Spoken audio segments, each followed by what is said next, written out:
ओम नमः शिवाय। दोस्तों, सावन के महीने में भगवान शिव जी की पूजा करने से सभी प्रकार के वास्तु दोष एवं परेशानियों का अंत हो जाता है। घर के अंदर कितनी भी नकारात्मक ऊर्जा हो या परिवार में गृह कलेश का माहौल हो या पति पत्नी में कलेश होता है या संतान प्राप्ति में रुकावट है, घर के अंदर वास्तु दोष है, नकारात्मक शक्तियों का घर के अंदर प्रवेश हो चुका है, तो सावन के महीने में किसी भी एक दिन अगर ये वस्तु आप ला कर के घर में फेंक देते हैं तो सभी समस्याओं का अंत हो जाता है, सभी प्रकार के वास्तु दोष शांत हो जाते हैं। दोस्तों, सावन का महीना सबसे पवित्र महीना माना जाता है। भगवान भोलेनाथ को प्रसन्न करने के लिए सावन के महीने में विभिन्न प्रकार से पूजा की जाती है। भगवान भोलेनाथ का जलाभिषेक भी किया जाता है। भक्त भगवान भोलेनाथ को प्रसन्न करने के लिए अनेक प्रकार से पूजा प्रति व्रत नियम का पालन करते हैं।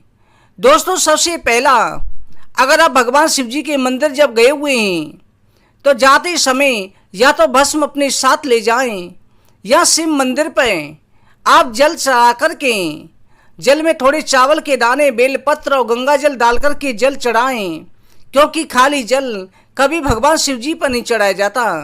जल चढ़ाने के बाद में आप भगवान शिव जी पर भस्म भी चढ़ाएं और जो जल आपने चढ़ाया है जब जलेरी से गिरता है तो उस गिरते हुए जल को आप अपने लोटे में ले लें और जो भस्म चढ़ाई है उस भस्म में से थोड़ी सी भस्म ले लें। अगर आप भस्म नहीं ले जा पाए हैं तो पहले से चढ़ी हुई भस्म भी ले सकते हैं। अगर चावल के दाने भस्म मिक्स भी हो जाएं तब भी कोई बात नहीं है। आपको लेकर के आ जाना है और घर आकर के उस जल का पूरे घर के अंदर छिड़काव करना है।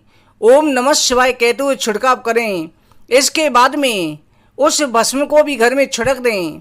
देखना, घर के अंदर से सभी नकारात्मक ऊर्जा शांत हो जाएगी, सकारात्मक ऊर्जा का प्रवाह होगा। भगवान भोलेनाथ की कृपा से आपकी सभी मनोकामनाएं पूरी हो जाएंगी। दोस्तों, दूसरा, आप सायकाल के समय सावन के महीने में 5 दिन भी गूगल लोबान की धुनी दे देते हैं तो घर के अंदर से सभी दोष दूर हो जाते हैं। दोस्तों, आपको जो है थोड़ी सी पीली सरसों लेनी है, ये रात्रि काल के समय पर करें, उसमें थोड़ा नमक डाल करके उसके बाद में 11 बार में श्री शिवाय नमस्तुभ्यम का पाठ करें और जप करके घर के सभी कमरों के कोनों में डाल दें और प्रातः आप झाड़ू पोंछा करें। निश्चित रूप से सभी दैत्यता घर से बाहर हो जाएगी। घर के अंदर सभी प्रकार की शुभ शक्तियों का वास होगा। देखना, सावन के महीना होते ही आपकी मनोकामना निश्चित रूप से इन्हीं सावन में पूरी हो जाएगी। दोस्तों, इस उपाय को आप जरूर करें और जैसे आप पीली सरसों नमक डाल रहे हैं, सभी कमरों में डालने के बाद जो बचता है उसे घर के दरवाजे पर भी फेंक सकते हैं। जल जो बचता है छिड़काव करने के बाद में उसे भी घर के दरवाजे पर फेंक सकते हैं। तो देखना, घर के दरवाजे पर अशुभ शक्ति अगर कोई टोना टोटका करता है तो वो भी दूर हो जाते हैं और घर की हमेशा सुरक्षा होती है। दोस्तों, इस उपाय को जरूर करें, वीडियो को ज़्यादा शेयर करें, चैनल को सब्सक्राइब करें। ओम नमः शिवाय। ओम